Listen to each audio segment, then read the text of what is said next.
ভাইরা, একটা কথা আমরা স্পষ্ট করে বলে দিতে চাই, শহীদ ওসমান হাদির গ্রাফিতির উপরে কালিমেরি যদি শহীদ ওসমান হাদি আড়াল করে যেত, তাহলে আজকে 30তম দিনে এসেও এই জনতাকে এখানে পাওয়া যেত না।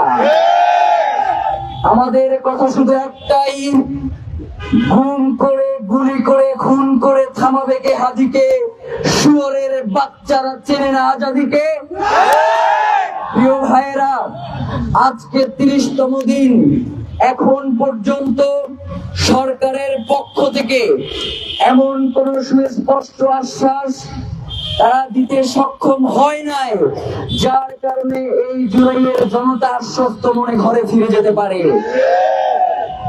প্রিয় ভাইয়েরা, ইতিপূর্বেই আপনারা দেখেছেন যে বর্তমান যে ইলেকশন কমিশনার, তিনি বলেছেন যে হাদি হত্যা একটা বিচ্ছিন্ন ঘটনা।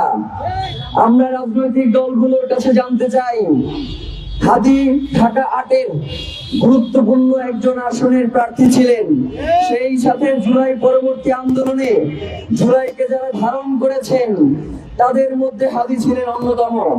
তাকে যদি আপনি বিচ্ছিন্ন ঘটনা বলেন, তাহলে এই জনগণ যদি আপনাকে ছিন্ন বিচ্ছিন্ন করে ফেলে, আমরাও সেটাকে বলবো বিচ্ছিন্ন ঘটনা। রাজনৈতিক দলগুলো এখন পর্যন্ত এই ইলেকশন কমিশনের অধীনে কিভাবে তারা নির্বাচন করতে এখন পর্যন্ত সচেষ্ট হয় আমার বুঝে আসে না। তারা কি এখন পর্যন্ত বলেছে এই অথর্ব ইলেকশন কমিশনার কি সুষ্ঠু নির্বাচন করবে? সেই নির্বাচন যে সুষ্ঠু হবে সেই ব্যাপারে কি তারা এখন পর্যন্ত কোন ধরনের পদক্ষেপ তাদের পক্ষ থেকে জানিয়েছে? তারা কি বলেছে যে এই ইলেকশন কমিশনারকে আমরা মানি না? তাহলে রাজনৈতিক দলগুলোর যে দেউলিয়ত্বপনা, এই দেউলিয়ত্বপনা থেকে বাংলাদেশের জনগণ আজাদী চায়, বাংলাদেশের জনগণ মুক্তি চায়। গতকালকে আপনারা দেখেছেন যে বাংলাদেশে একটি রাজনৈতিক ছাত্র সংগঠনের একজন নেতা তিনি কি বলেছেন? তিনি বলেছেন যে হাদি পূর্বে তার অবদান কি? হাদিরা কোনোদিন খেতেদের রাজনীতি করে নাই, হাদিরা কোনোদিন খেতেদের রাজনীতি পছন্দ করেন না। এরপরেও অসংখ্য ভিডিও আপনারা দেখেছেন, গতকালকে সোশ্যাল মিডিয়াতে ছড়িয়েছে, যে প্রত্যেকটা ভিডিও 5 আগস্ট। হাদি কোনদিন চিন্তা করে নাই যে তাকে ভিডিও দিয়ে প্রমাণ করতে হবে তার আজাদির এই লড়াইকে। হাদি একটা কথাই বলেছেন, জান দেব জুলাই দেব না। তিনি জান দিয়ে প্রমাণ করে গিয়েছেন, তিনি জুলাইকে কিন্তু কোনো কিছুর কাছে বিক্রি করেন নাই। প্রিয় ভাইয়েরা, একটা কথা আমরা আপনাদেরকে বলে যাই, এই কথাটি শুধুমাত্র আমাদের একার কথা, ব্যাপারটা এমন নয়। ওসমান হাদি যে লড়াই শুরু করেছিলেন সেটা কি শুধুমাত্র তার একার লড়াই?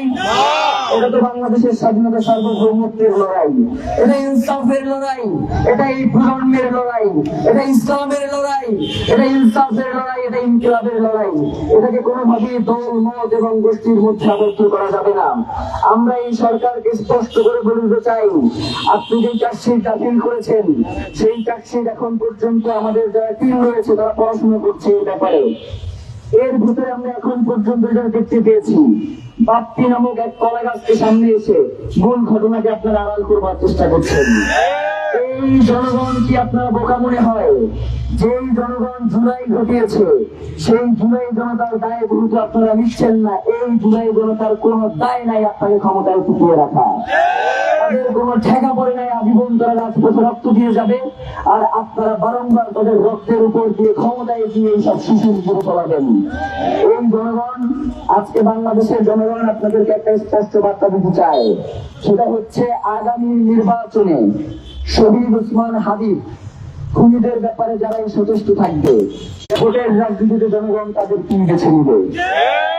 এটাকে যদি আপনারা মনে করেন শুধু কথার কথা, তাহলে একটু অপেক্ষা করেন, একটু অপেক্ষা করেন এবং দেখেন যে এই ভারতের আধিপত্যবাদের বিরুদ্ধে ইনসাফের এই লড়াইয়ের যে জনতা আপনাদেরকে ভোটের ময়দানে কি জবাব দেয়, সেটার জন্য অপেক্ষা করেন।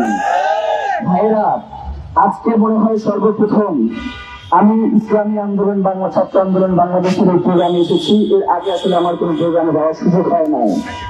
একটা কথাই বলি, ওসমান হাদি হত্যার বিচার শুধু ইনকিলাব মঞ্চের ব্যানারে হবে, এইটা আসলে খুবই একটা নিন্দনীয় ঘটনা।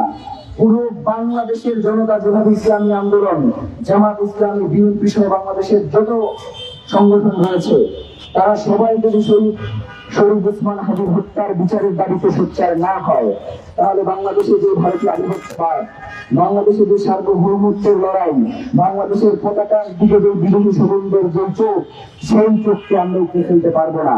যার কারণে এখনো সময় রয়েছে আমাদের প্রত্যেকের দল মত সবকিছু ঊর্ধ্বে দিয়ে বাংলাদেশকে প্রাধান্য দিয়ে ইনসাফের এই লড়াইকে সামনে এগিয়ে নিয়ে যাওয়া।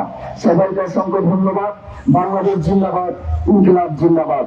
নারায়ে তাকবীর, আল্লাহু আকবার, আল্লাহু আকবার, নারায়ে তাকবীর। দিল্লি না ঢাকা, ঢাকা ঢাকা, গোলামি না আজাদি, আজাদি আজাদি, গোলামি না ইনকিলাব, ইনকিলাব ইনকিলাব, ক্ষমতা না জনতা, জনতা জনতা, ইনকিলাব না জনতা, জনতা জনতা, গোলামি না হাদি, হাদি হাদি, নারায়ে তাকবীর, আল্লাহু আকবার। সবাইকে অসংখ্য ধন্যবাদ।